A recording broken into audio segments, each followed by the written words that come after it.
Hola, buenas tardes, ¿cómo le va? Buen domingo. Una vez más con ustedes acá en el programa ¿Por qué? Y como siempre acompañada por Pablo Marmorato, al lado mío, primero en la producción y ahora también en la conducción. Hola, Graciela. Y en la parte técnica, como siempre, Claudio Acevedo. Menos cuando nos vamos a la rural, que nos abandonas, Claudio.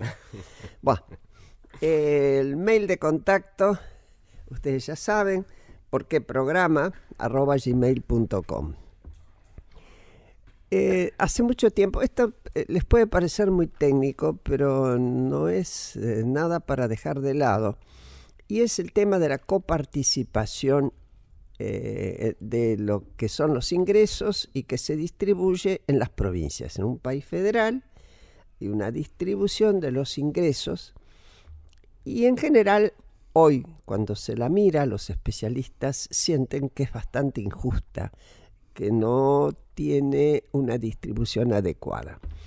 Para que nos ayuden a pensar esto, que vamos a tratar de que sea interesante para que usted lo entienda, nos acompañan Carlos Gervasoni, ustedes ya lo conocen, ya estuvo con nosotros. Él es doctor en Ciencias Políticas por la Universidad de Notre Dame, máster en la Universidad de Stanford, y hoy actualmente es profesor e investigador de la Universidad de Itela. Y al lado suyo lo tenemos a Mario Sotullo, es economista egresado de la Universidad de Buenos Aires y máster de la Universidad de Itela, y director actualmente de Consolidación de Información y Trabajo en la Dirección Nacional de Políticas Regionales del Ministerio del Interior. A ambos le vamos, sobre todo a Mario, ¿no?, le vamos a pedir que nos explique qué es eso, de qué es director, qué dirige, y después vamos a charlar sobre, así, tomándonos un café junto con usted. Es una buena hora para que se haga un cafecito. Vamos a charlar sobre lo que significa la coparticipación. Sí, Mario, contanos, ¿qué es esa secretaría? O ese... Buenas tardes. Lo que vos estás haciendo ahora. Buenas tardes primero. En el Ministerio del Interior, desde la Secretaría de Provincias, trabajamos para construir marcos institucionales que busquen justamente fomentar el desarrollo endógeno en las provincias. El propio. Claro, esto quiere decir que las provincias sean protagonistas de la gestión de sus propias políticas de desarrollo, que busquen estrategias, que de esas estrategias surjan proyectos productivos y que esos proyectos productivos tengan impacto en el empleo privado. Pero, digamos, esto siempre en un marco de coordinación con el gobierno nacional, ¿no? Uh-huh. Tratamos de fomentar un marco de gobernanza multinivel en donde estén coordinadas las políticas productivas de la nación con la de las provincias, siguiendo el criterio de subsidiariedad, que lo que dice básicamente... Una palabra complicada para decir algo muy simple, y es que... No, ponerlo en simple. Exactamente. Sobre todo para mí. Quiere decir es que el problema tiene que ser resuelto por la autoridad que está más próxima a ese problema, ¿no? Si estamos hablando... el gobernador. Si estamos hablando de una obra troncal, es una competencia del gobierno nacional. Ajá. Ahora, si es una obra última milla... ¿Qué es una obra troncal? Por ejemplo, una ruta nacional... Uh-huh. Es competencia del gobierno nacional. Ahora, si estamos hablando de la ruta provincial o de la ruta que entra al municipio, es competencia de la provincia o del municipio respectivamente, y eso tiene que estar coordinado entre los tres niveles de gobierno. Uh-huh. ¿Cómo lo ves eso, Carlos? Y siempre es complicado, ¿no? Gobernar países federales siempre es más complicado, por lo que decía Mario, ¿no? Que hay que coordinar a tres autoridades, las tres legítimamente. Es más fácil los unitarios. Y en algún sentido sí, con esto no quiero decir que deberíamos ser unitarios. No. La Argentina tiene una larga y rica tradición federal y el federalismo tiene muchas ventajas, pero la coordinación de las políticas públicas no es una de ellas, porque hay tres niveles que tienen mucho poder. Los gobernadores, las provincias son... Más allá de ciertos lugares comunes de que Argentina es un país unitario, o sea, la realidad es que los gobernadores tienen mucho poder, tienen presupuesto, manejan la educación, la salud, la infraestructura.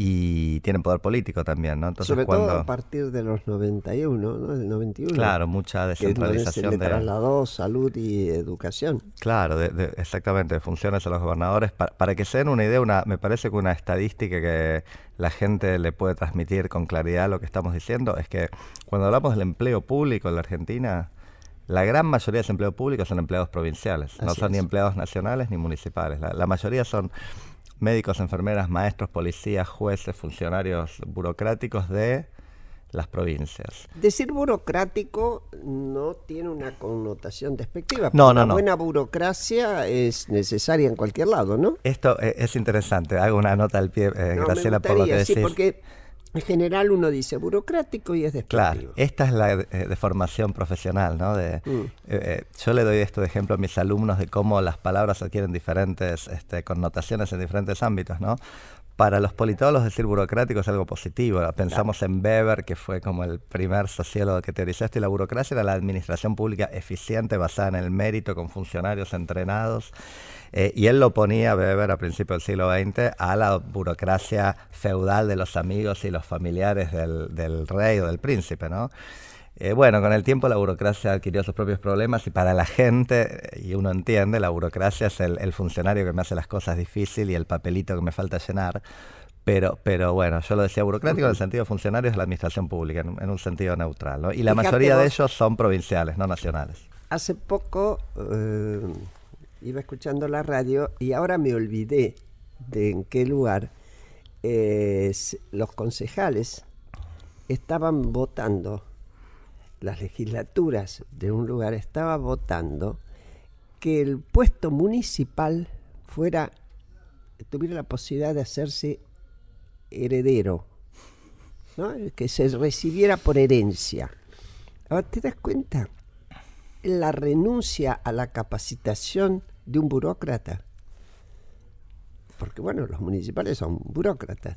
Y se oponía la autoridad del lugar, que era una mujer, pero decía, si el consejo vota nuevamente, lo vamos a tener que hacer. Es decir, que puede ser un analfabeto, o por lo menos un semi-analfabeto, y heredar un puesto municipal porque el padre o la madre lo habían desempeñado. Yo creo que esta es una de las cosas contra las cuales hay que luchar. Sí, Mario, te salís de la vaina. Sí, justamente, digamos, las principales asimetrías que tiene nuestro país se ven con mayor dimensión en el mercado de trabajo. Es un poco lo que mencionaba Carlos. Tenemos un país federal, pero son muchos países en uno, con el 70% de la población concentrada en 5 provincias, con el 38% de la población, casi el 40%. Esas 5 provincias son Córdoba, Mendoza, Santa Fe, Buenos Aires y la ciudad de Buenos Aires, sí. Con el 40% en el AMBA, digamos, de la Ruta 6 al puerto, y con asimetrías de ingresos muy marcadas, diferencias de pobreza extraordinarias. La provincia más rica, que es la capital federal, tiene un ingreso per cápita de 8 veces más alto que la más pobre, que es Formosa. Y bueno, justamente el mercado de trabajo del sector público provincial es un poco el que viene a reflejar esas asimetrías. Carlos, eso sería una de las explicaciones de por qué determinados distritos tienen mucha mayor independencia en el voto, entre otras cosas. Claro, quizás ligándolo con las recientes elecciones, ¿no? Hay provincias donde los gobernadores nunca pierden, ¿no? Y uno se pregunta por qué, ya que nombraste en Formosa, ¿no? ¿Por qué en Formosa nunca pierde? El peronismo es del 83. ¿Por qué Insfran nunca pierde desde el 95, ¿no? Y uno podría pensar, bueno, es pobre, etcétera. Bueno, pero Santa Cruz es rica y la verdad que hasta esta elección también pasaba lo mismo, siempre ganaba lo mismo, ¿no? Entonces, me parece que hay algunas provincias donde, reflejando lo que decía Mario y el trabajo más general que él hace en el ministerio, que yo conozco, acá hay un síndrome de provincia donde todo el mundo es empleado público, volviendo al tema del empleado público, ¿no?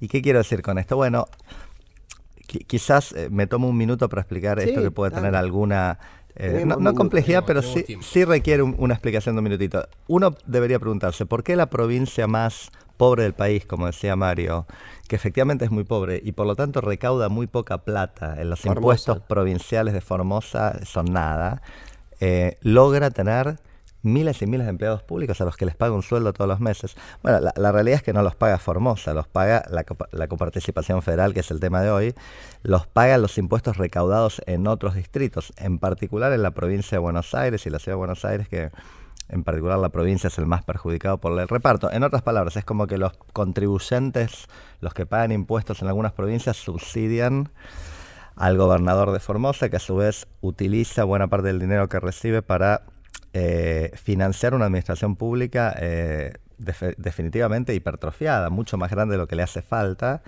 y esto hace que el esquema político de la provincia sea de gran dependencia del gobernador. Todo el mundo depende del presupuesto provincial, los medios, las radios, los programas de televisión dependen de la publicidad de la provincia. Es muy difícil oponerse a un gobernador en ese contexto, y es muy difícil, yendo al tema de Mario, que haya desarrollo económico en un contexto donde todo el empleo se lo lleva el Estado, ¿no? Sí, sí, Mario. Exactamente, justamente esto que comentás de Formosa desincentiva la gestión del desarrollo, ¿no?, en las provincias más pobres. La gobernabilidad para un gobernador de una provincia de estas características es justamente conseguir recursos desde el gobierno nacional que se vuelcan a sostener su gobernabilidad a través del empleo público.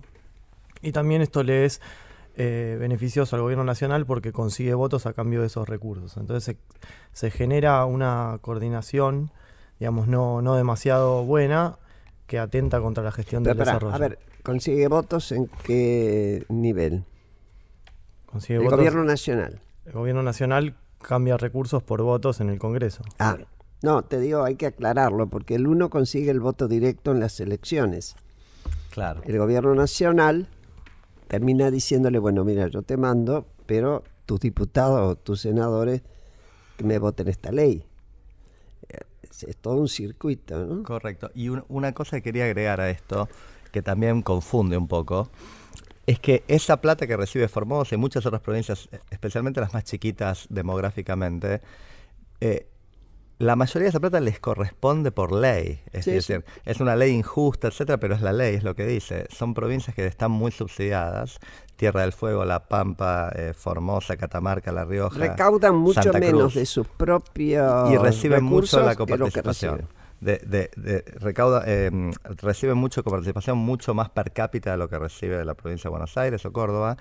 Y después está lo que decís vos, Graciela, que es el dinero que aparte los presidentes tienen discrecional para negociar, ¿no? Y para esas provincias chiquitas, esa plata que no es tanta, para la provincia sí es mucho, no es tanta a nivel del país, para una provincia chica es bastante, ¿no? Entonces, lo que digo es que esto explica por qué a veces estos gobernadores, por ejemplo Insfrán, pueden resistir o estar en mala relación política con el no gobierno personal, nacional. En general su situación económica personal generalmente crece. Sí, eso sí. No, pero me refería a la política con el gobierno nacional, ¿no? Entonces, la cantidad de dinero que reciben en forma automática por coparticipación y que el gobierno distribuye, todos los gobiernos nacionales han distribuido como corresponde, es mucho. Y aparte, por supuesto, si pueden ir y conseguir un poquito más en estas negociaciones políticas que Mario mencionaba del dinero discrecional, lo hacen.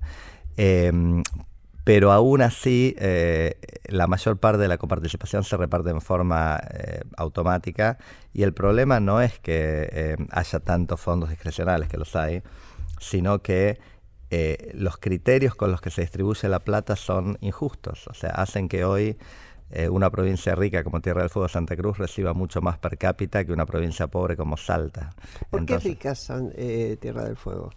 Bueno, Tierra del Fuego es rica, me parece, por 4 o 5 motivos. Primero, porque tiene una industria subsidiada, una industria promovida por un esquema de promoción industrial. Quizás Mario va a poder hablar con más precisión que yo de esto, pero que hace que se hayan radicado muchas industrias de electrónica, ¿no? Que es, digamos, para decirlo de otra forma, por eso los argentinos pagamos el doble por nuestros celulares que los chilenos o gente de otros países, porque tenemos una producción muy subsidiada pero muy ineficiente, pero que hace que Tierra del Fuego, la ganadora de que los porteños paguemos los celulares caros es Tierra del Fuego, ¿no?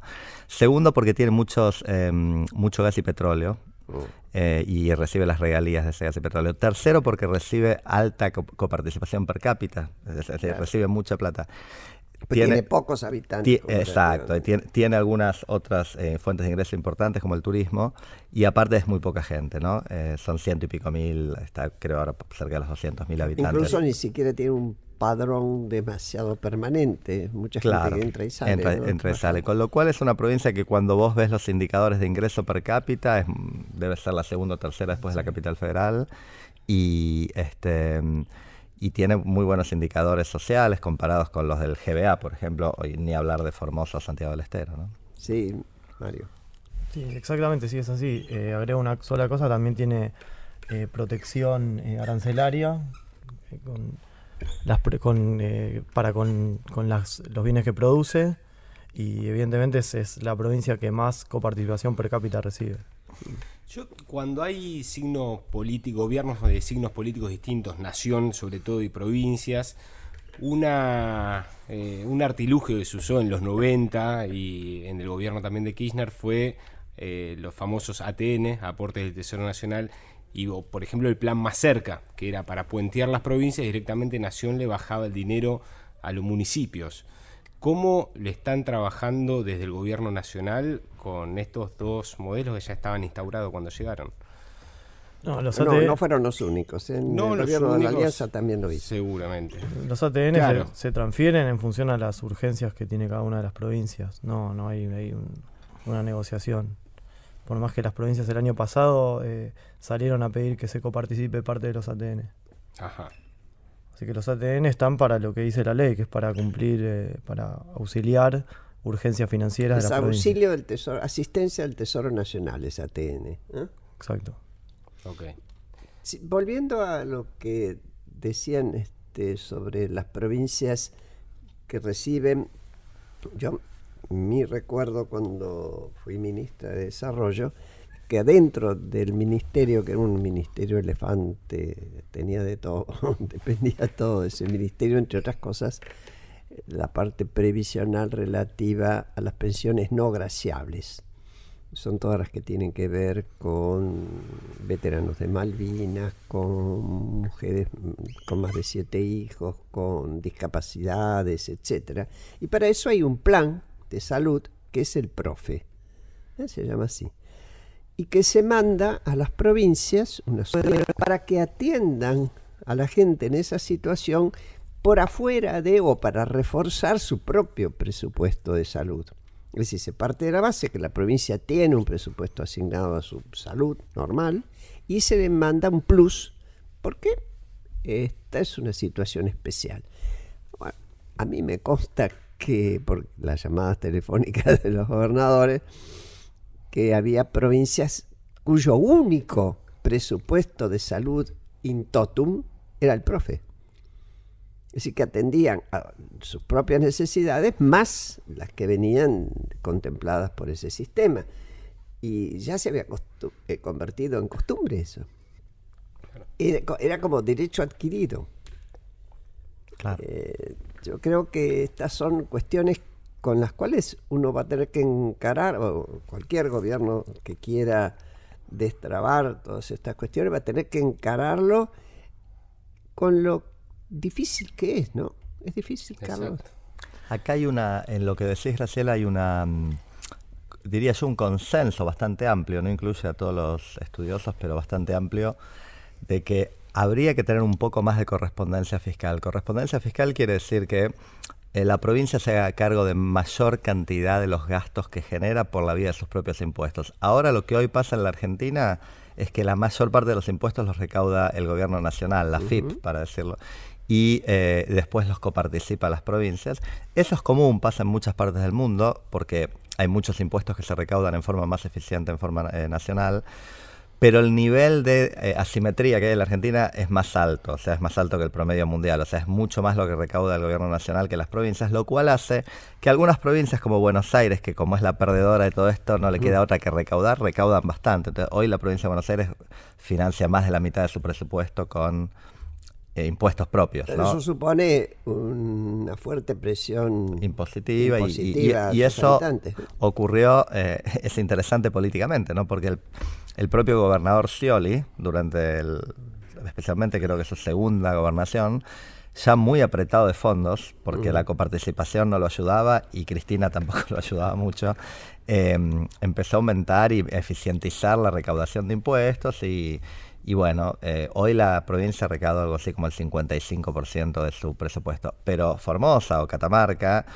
recaudan el 5, el 7 y el otro 90 y pico es financiado por este tipo de transferencias que vos mencionabas desde el ministerio y la coparticipación y varias otras. Entonces, una idea sería que habría que reforzar las capacidades fiscales de las provincias y esto tiene consecuencias económicas que a lo mejor Mario va a poder explicar mejor que yo, pero desde el punto de vista político hay una lógica política de que es bueno, es saludable que las unidades políticas se autofinancien en alguna medida porque no genera buenas consecuencias políticas que alguien se beneficie de gastar sin tener el costo de recaudar, digamos, ¿no? Todos quisiéramos estar en esa situación, sí, ¿no? Pero, por cierto, es ideal. Pero digamos, entonces los formoseños suponen que acá no hay ningún costo y que los servicios públicos son gratis y que el empleo público no le cuesta nada a nadie. No, el empleo público le cuesta mucho a los pobres de Gran Buenos Aires, lo que pasa es que los formoseños no lo ven.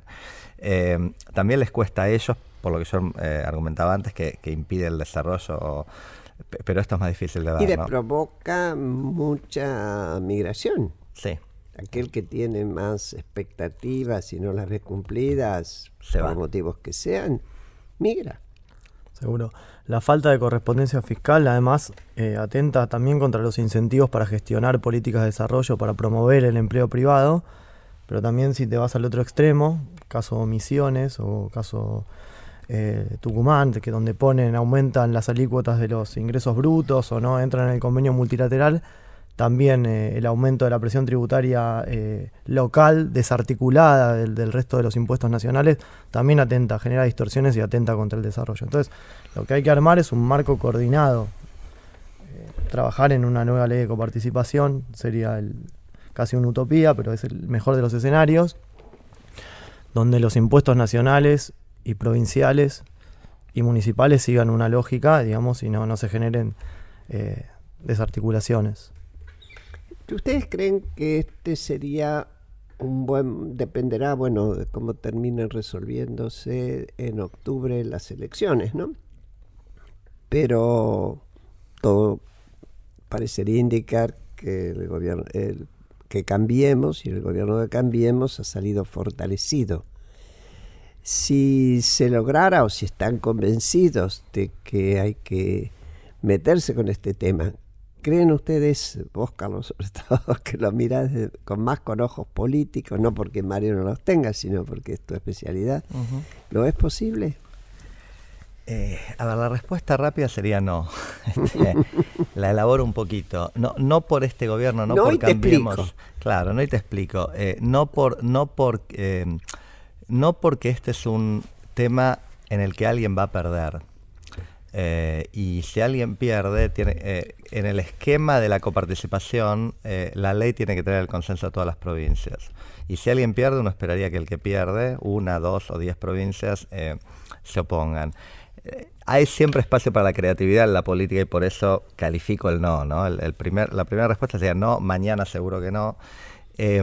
Me parece que puede haber esquemas donde las provincias y el gobierno nacional se pongan de acuerdo en hacer una ley como lo que manda la Constitución, y en esto quiero también tomarme un minuto para explicar que la Constitución pide que haya criterios objetivos de reparto, y la Argentina no tiene eso hoy. Un criterio objetivo sería le damos más a la más pobre, le damos más a la que hace más esfuerzo recaudatorio propio. Esos serían criterios objetivos. Y Argentina los tuvo. En las leyes de coparticipación anteriores al gobierno militar había criterios objetivos. Hoy tenemos porcentajes fijos. No importa lo que haga Chaco, le toca el 1,8 o lo que sea que le toca. Como diría Vargas Llosa en el diálogo en la catedral, ¿cuándo se jodió? Claro, de la ley. La respuesta a esa serían los... porque vos mencionaste los gobiernos militares. y después en el gobierno de Alfonsín, cuando Alfonsín y la mayoría de los gobernadores peronistas no se podían poner de acuerdo, entonces aprobaron algo que iba a ser temporario, con porcentajes fijos, y bueno, ahí se jodió y todavía tenemos esos porcentajes fijos. Y las cosas han cambiado mucho, porque digo, hay provincias que han aumentado mucho su población y su desarrollo económico, y sin embargo siguen recibiendo lo mismo porque el porcentaje no. Entonces, una ley con porcentajes que dependan de criterios objetivos de reparto, que propendan a la igualación de las condiciones del desarrollo, que es lo que dice la Constitución del 94, requeriría una nueva ley que creo que es políticamente imposible de aprobar para mañana, pero lo que voy a agregar, lo que yo diría como posibilidad es que uno podría imaginarse una ley transicional, y cuando digo transicional digo de 10, 15, 20 años, donde mantengamos los criterios de reparto actuales y empecemos a transitar hacia los ideales de una ley en 20 años, y ahí los incentivos políticos cambian, porque el gobernador, la provincia que saliera perdiendo de esto, bueno, va a ser dentro de 20 años lo que se pierde, digamos, y en todo caso si la nación... Largo me lo fiáis, Sancho. Exactamente, y si la nación contribuyera a algo de forma tal de que no sea un juego suma cero, donde la nación sacrifica parte de sus propios ingresos, que no lo puede hacer mañana tampoco, pero sí en 20 años, uno podría imaginarse un esquema donde en una ley transicional de a poquito, gradualmente, lleguemos del esquema actual a un esquema razonable, pero en mucho tiempo, ¿no? Sí, ahora creo que también esta nueva ley, que sería ideal empezar a trabajar y como decís, Carlos, que se puede implementar en un periodo de transición, es una condición necesaria para fomentar desarrollo o cohesión territorial, que los territorios argentinos tiendan a igualarse en términos de desarrollo. Es una condición necesaria, pero no suficiente, no alcanza con eso, ¿no? Vamos a dejar acá y vos seguís, Mario, en cuanto empiece el segundo bloque.